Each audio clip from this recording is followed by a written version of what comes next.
You're a busy, busy lady. Am I? It seems to be with voice work and acting and singing and touring. Wow. Thanks. I do like to do a lot of different things. I want to talk to you about voice work because that's deep in my heart. My aunt was a voice actress, June Foray, who was the voice of Rocky the Flying Squirrel and Granny and all of that. So that's very deep in my heart. That's a specific muscle that you have to use for doing that successfully. Absolutely. Yeah. No, voiceover, it's such a different business though. It's so different. There's no camera looking at you, so you're just in your little bubble doing your thing. You don't have to look a certain way. You're just very focused on who you're trying to give a voice to. So I really like that. Yeah, and I think people generally think that you sit down and you record a couple of lines, but I think you're moving your body, you're forcing your voice. Absolutely. Yes, absolutely. You're moving your body and you're just trying to embody that person. So, but as there's no camera looking at you, you're just really not shy to do whatever you want. You don't have to redo the same thing for the next shot. So you can do whatever you want really, which is really freeing. And I think you have to be like either an 8-year-old kid or insane because you're not interacting usually with a lot of other actors. And so, you've got somebody maybe reading you lines, but you're just doing it yourself. Yes, exactly. You should see me when I do auditions for voiceover. It's pretty funny to watch. So congratulations on Wanton Want. This is Thank you. really a very interesting character study. It's a gripping tale, to quote, H.G. Wells. It really is an onion that you just have to peel and peel and peel and get to the truth.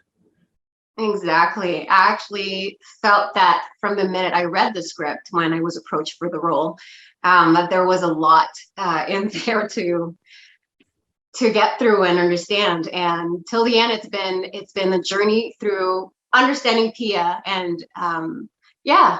Among other things, and I'm not going to give any spoilers away because we're talking about character, but she is a catalyst and actually has the ability to step back and watch everything that's happening in an objective kind of way.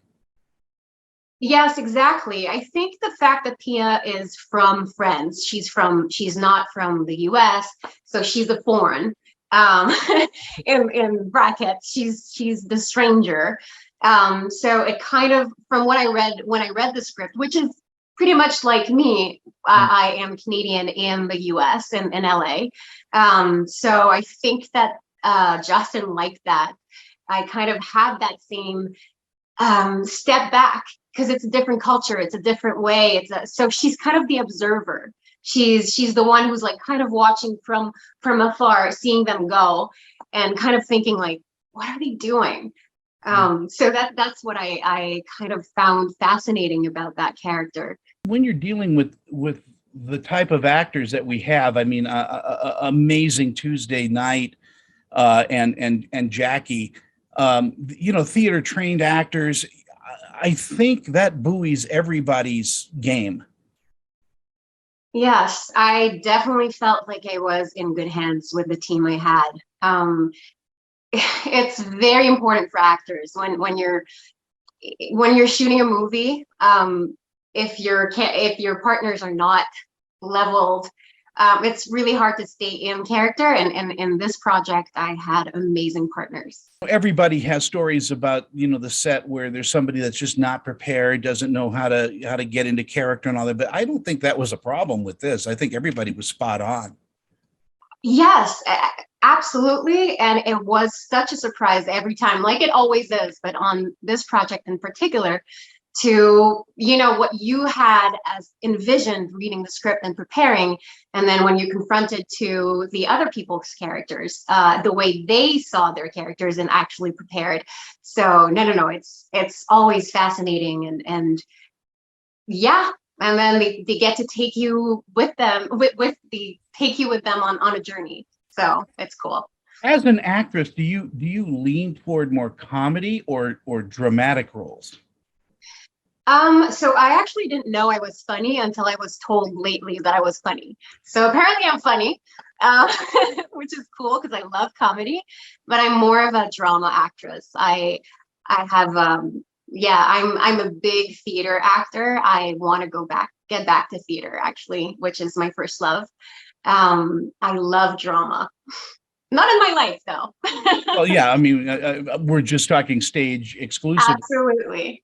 You know, there are actresses that can do anything. You can probably just do anything if it requires singing, if it requires a dramatic turn, if it, laughs. And where does that come from? Is that just straight from all of the classes that you've taken, or is it just natural? It's a very good question. As a matter of fact, I actually noticed that I'm usually better. I'm better at doing characters that I have nothing in common with. Characters that where I have to transform myself, look completely different. Pia was one of them. Like she was close to me in certain ways. But I just played a character, a beautiful character in the series Transplant coming up soon. I don't know if you know that series, but I'm playing a woman dying of cancer, and I had a lot of research to do, and that is what I love to do. And when I get to change what I look like, and like in the case of Dina, I had no more hair, and I've also played Hasidic, Jewish woman, and like all of these things really help me get away from me. And it really allows me to be just like a piano, like an instrument, just letting the character going through me and see what's going to happen. So these are my favorites, and I think that's what I thrive at. Are you good at auditioning? Okay, so am I good at auditioning? You know the Pavlov theory, right? So there's a way to train yourself to love everything. And auditioning is 99% of our life as an actor, which a lot of people don't know. They're just like, oh, you have such a glamorous life. And I'm like, you have no clue how many times I get rejected a week. Um, so I have trained myself to love auditioning by eating chocolate after each audition, or treating myself for sushi, or doing something really cool, which has worked. And since I actually became really good at auditioning because I love it. Well, you've fallen in love with that part of it. I was told, Russell Crowe told me, he said, actors, you don't know this, we're professional auditioners, and we only stop auditioning when we have a job, and then we go back to work. Yes, exactly. Exactly. But most people don't know that. A lot of parents approach me like they're like, my daughter wants to be an actress and this and that. And I'm like, stay away. Stay away. It's amazing. And it's an amazing job, but people don't really know what it takes. It's a lot of rejection, a Yeah. lot of work, a lot of moments in the dark. When somebody says, no, we're out of this at the store, I get mad and angry. So, I probably wouldn't be Yeah, great, yeah. great at audition. So do I. So Yeah. do I. Back to the film Wanton Want. Yes. Was there any consternation on your part in taking a role that was this enveloping? Consternation. What do you mean? You mean about the ending, or? Well, I'm just asking, was there any kind of, did you kind of go, whoa, let me think about this before I accept the role? I mean, Yes, very much so.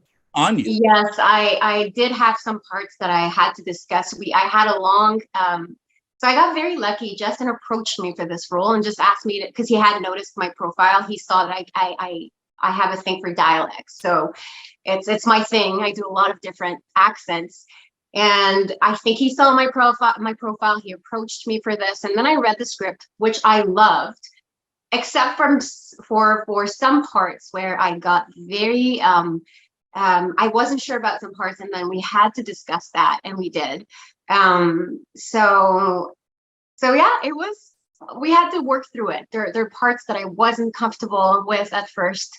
But I really believe that very often when we're not comfortable, it's something we should run towards, because it's something that we have to learn, that we're gonna discover something about ourselves, or yeah. I think that's great advice, is embrace your fear. Absolutely. Yes. I think that the worst moments of my life, or the things that I was most scared about, actually made me a better person. Like moving to the States alone, for example, leaving everything behind. I didn't even want to book my ticket, and I was freaked out. And then, yes, it was hard. The first years were very lonely, but I'm such a different person, and in such a good way now. I have so much more compassion. So yeah, and long answer for it, but I think that things that scare us are the best things to make us grow. Definitely. Dakota, in our last seconds that we have, are you going to be stepping behind the camera more and more? I'm hoping, yeah, I'm hoping so. I'm actually working right now on my own feature. It's very slow, because I really want to do it right, and because I'm a perfectionist. But I will actually attempt that jump. And I'm very excited about it. I am too. And if you need a bald bartender, I'm your man. Seriously? Is that a serious offer? That I is a definitely serious will offer. need one. Okay. Yeah, I owe you now for this interview. That sounds pretty exciting, actually, working together. I love that. Well, you're an amazing actress. Do you ever get out here to Salt Lake at all? Do you attend Sundance? I will shortly, and if you invite me, I'll come and visit you. Come and visit. My house is your house. My wife Oh, and I will cook for you. We're gourmet cooks, and oh my gosh. we'll make you gain a little bit of poundage. But Okay. Well, I'll it's bring my jogging gear. you got it. Awesome. You take care. You too, dear. Bye. Bye bye.